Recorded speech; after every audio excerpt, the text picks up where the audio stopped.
এই নির্বাচন একটা লেবাসদের যারা বেহেশতের টিকিট বিক্রি করে, বেহেশতের টিকিট কেউ পৃথিবীতে বিক্রি করতে পারে না। এটা মালিককে আল্লাহ।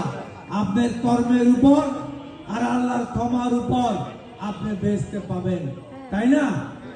এই লেবাসদারীদের দেখলে অনেকের মনটা দুর্বল হয়ে যায়। তারা যে লেবাস ধরে সেই লেবাসের কাজ তারা করে না। বাংলাদেশের স্বাধীনতা যুদ্ধে এই দেশটা জন্মের সময় তারা এটার বিরোধিতা করেছে কিনা? আলসাম রাজাকার তৈরি করেছে।